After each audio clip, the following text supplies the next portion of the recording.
In news from Jamaica, ahead of a statement from the International Monetary Fund IMF on June 16, detailing its conclusions from its May 4 to 12 visit to the island, the Economic Program Oversight Committee EPOC is announcing more good news for the country's economic program. Co-chairman of EPOC, Richard Bowles, says for April, the country produced a primary deficit of $5.9 billion. Relaying the information at a press conference Thursday, Mr. Bowles notes that as there are no intra-quarter IMF targets, the deficit was calculated against the government's budget. He adds that the $5.9 billion primary deficit is comparable to the budgeted deficit of $6 billion.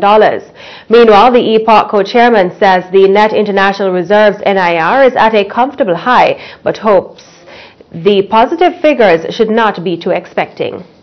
The NIR stood at $2.4 billion, which is very comfortably ahead of even the June IMF target, which is about $1.4 billion. So the two primary quantitative targets of the NIR and the primary balance have been easily met in April. But April is just the first month of the fiscal year, and it's very hard to read anything into the first month of the year. But there are a couple interesting points to make when we look at April. First of all, as I said, just like last year, we started with a deficit, not a surplus. And the deficit this year is much bigger than the deficit was last year. It's $5.9 billion this year. It was $1.3 billion last year. He says the main contributor to that larger deficit this year is the capital expenditure budget, government programs, and an improvement of tax revenue. Secondly, tax revenue, which fell short of budget last year, is slightly ahead of budget this year. So that's a second interesting point. One swallow doesn't make a summer, but I do know that the Finance Ministry is happy that they are starting a year on a pretty strong note. But I don't think they are under any illusions that if they don't work hard, that this will continue. Grants, which underperformed last year by about $4 billion, is underperforming again this year, April, by about $600 million.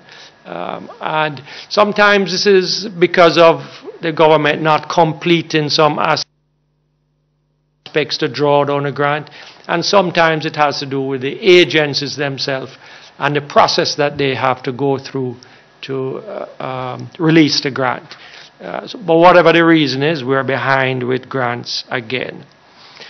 And just like last year too, this year the operating and capital expenditure is behind budget. So we're not spending as much either on the operating side or on the capital side as we have budgeted. And that's the same thing that we did last year. Meanwhile, Mr. Bowles notes that the country faces a difficult challenge to meet its primary surplus target for this fiscal year. The primary surplus target for this fiscal year, which is April 2015 to March 2016, is $126.7 billion. Now, last year we actually did $117 billion. So we're looking at almost $10 billion more in primary surplus that we have to accumulate. So if last year we fought and struggled to achieve the 117, this year we're going to have to fight and struggle even harder because we have almost $10 billion more than that to create in the primary surplus. In that context, I think that tax compliance is really, really very important. And I know that the Minister of Finance and the Tax Authority of Jamaica are a little more positive this year that they are in a position, a better position, to drive the tax compliance challenge than they were last year.